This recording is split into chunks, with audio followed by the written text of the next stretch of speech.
આજે 1 એપ્રિલ 2026 નો દિવસ છે। ગુજરાતમાં છેલ્લા 1 મહિનામાં આમ આદમી પાર્ટીની કાર્યકર્તાઓની ટીમની વિરુદ્ધમાં 45 કરતા વધુ એફઆઈઆરો ગુજરાતના તમામ જિલ્લાઓમાં કરવામાં આવી છે। છેલ્લા 1 મહિનાથી ભાજપ પાર્ટીને આમ આદમી પાર્ટીથી એટલો બધો ડર લાગ્યો છે કે તમામ જિલ્લાના એસપી, આઈજી અને ડીવાયએસપીને એકમાત્ર કામ સોંપી દીધું છે કે કોઈ પણ સંજોગોમાં જૂઠા કેસો કરીને ખોટી રીતે આમ આદમી પાર્ટીના કાર્યકર્તાઓને જેલમાં પૂરવામાં આવે। અત્યાર સુધીમાં 100 જેટલા આમ આદમી પાર્ટીના કાર્યકર્તાઓની ખોટી રીતે ધરપકડ કરી છે અને એમાં એક જ પ્રકારની મોડસ ઓપરેન્ડીનો પર્દાફાશ થયો છે।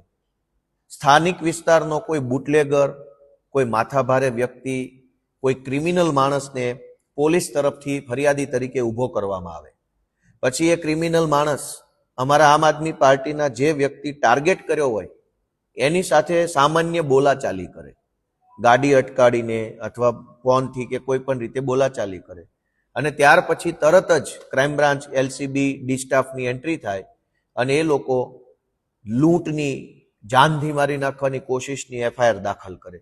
અત્યાર સુધીમાં 45 જેટલી આવી જૂઠી એફઆઈઆરો દાખલ થઈ, જેમાં એક જ પ્રકારની ઘટના, જેમાં છોટાઉદેપુરમાં, પંચમહાલમાં, દાહોદની અંદર, વડોદરામાં, કચ્છની અંદર ફરિયાદો થઈ, બનાસકાંઠામાં, સાબરકાંઠામાં, વલસાડ, નવસારી, બારડોલી, અમદાવાદ, સુરેન્દ્રનગર, અમદાવાદ ગ્રામ્ય, જામનગર, પોરબંદર, આપણું જુનાગઢ, રાજકોટ, ભાવનગર, સુરત, આ બધા જ જિલ્લાઓની અંદર એક જ પ્રકારની મોડસ ઓપરેન્ડીથી ખોટી ફરિયાદો દાખલ થઈ। દરેક ફરિયાદોમાં એક જ પ્રકારનું કે મને ગળું દબાઈને મારી નાખવાની કોશિશ કરી, મારો સોનાનો ચેન લઈ લીધો। દરેક કિસ્સામાં ફરિયાદી બુટલેગરો, માથાભારે માણસો અથવા લફંગાઓ કે જેને પોલીસે જ મોકલ્યા હોય।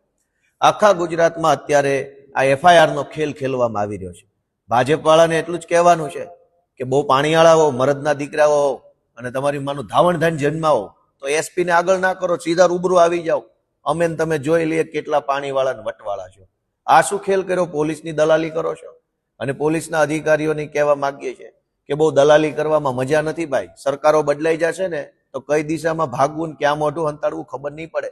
આ એફઆઈઆરના ધંધા બંધ કરી દેવાની જરૂર છે।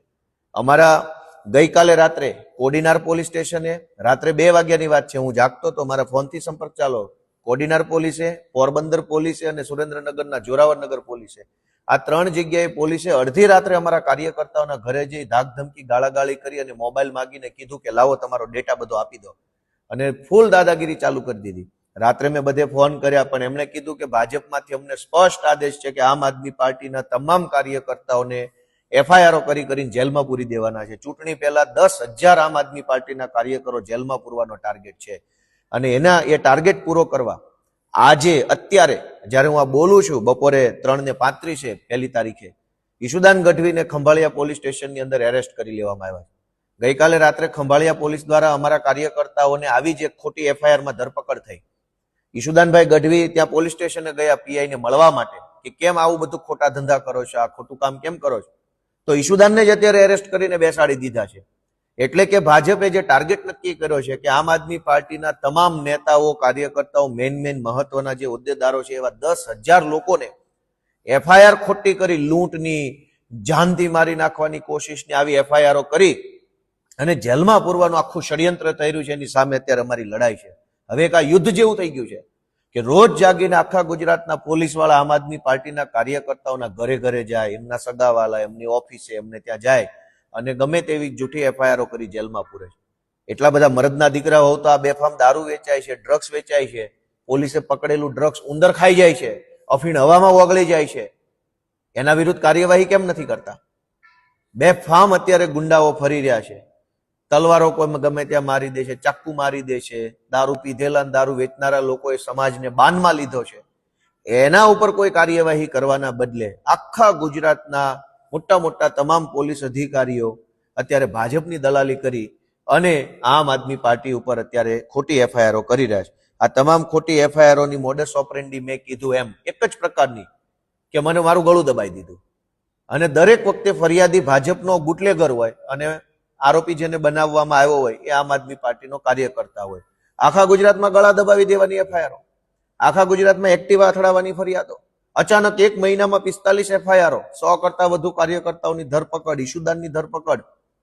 એટલે આ આખું જે અત્યારે હવે ભાજપને જે આખો ડર લાગ્યો છે કે ચૂંટણીમાં હારી જશું તો અત્યાર સુધી તો ભાજપ વાળા હારવાના હતા, પણ આ જે ધંધા હલકા ધંધા ચાલુ કર્યા છે ને એના કારણે હવે ભૂંડામાં ભૂંડી રીતે હારશે એવો મને પૂરો વિશ્વાસ છે.